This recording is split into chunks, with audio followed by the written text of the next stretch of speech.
Na verdade, a ideia de uma cidadania sanitária aparece no portal da Anvisa, mostrando, sobretudo, tanto quanto o portal indica, a necessidade da Anvisa informar os usuários da importância de conhecer os riscos. Quer dizer, a Anvisa, de certa maneira, se preocupa com a ideia de que para as pessoas decidirem questões relativas à sua saúde e à sua vida, é necessário estar bem informados.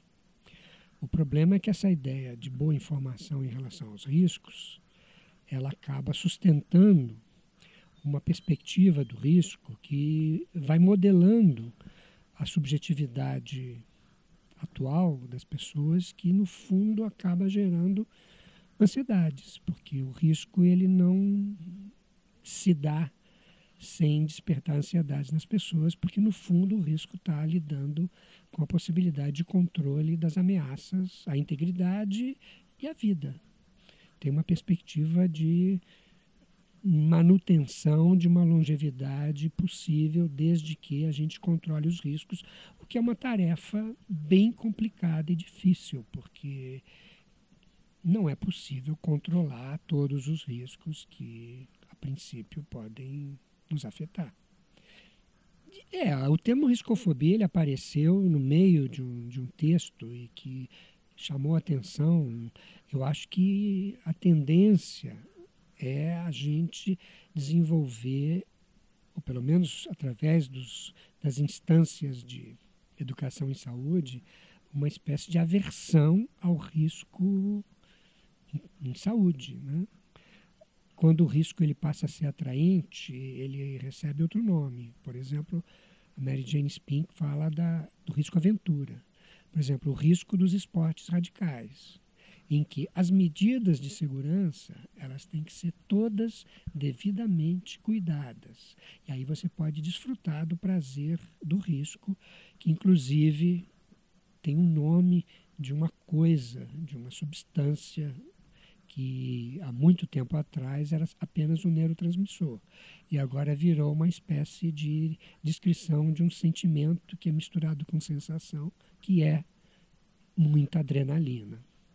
A adrenalina deixou de ser apenas um neurotransmissor para se transformar numa forma de descrever sensações em que o nível de adrenalina se eleva, e esportes extremos ou radicais é uma forma de você desfrutar do risco.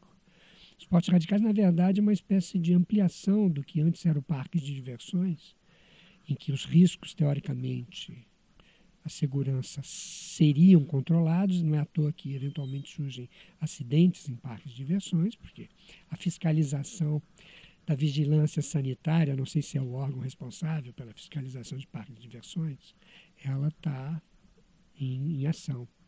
Mas o que acontece é que a ideia de risco é uma ideia cada vez mais aversiva.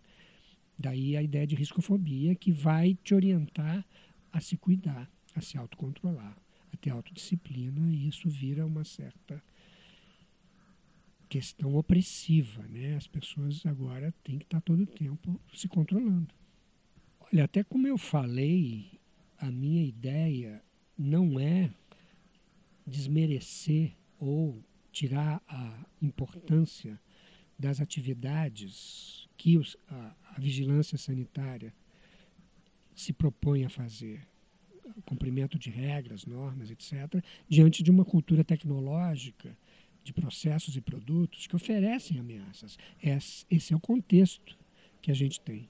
A ideia é que a gente possa pensar para além dessa perspectiva e pensar que talvez a gente deva desenvolver uma certa vigilância ético-política que inclua uma crítica à primazia de uma perspectiva utilitarista que vigora hoje em dia, que nós estamos o tempo todo fazendo análise de custo-benefício.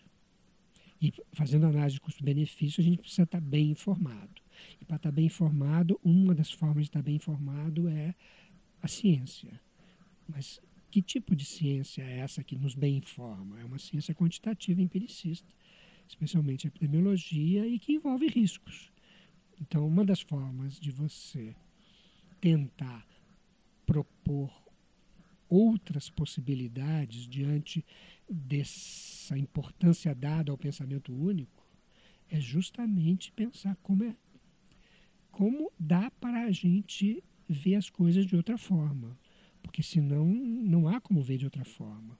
Na hora que nos oferecem sonhos, felicidades dessa maneira, eu quero outro tipo de sonho, outro tipo de felicidade. E, de certa maneira, há uma alta, vamos dizer assim, modelagem dentro de um cardápio de possibilidades das coisas que a gente deve almejar na vida. Então a gente é colocado num certo trilho que é difícil muitas vezes de sair. Eu quero um outro rumo, não nesse trilho.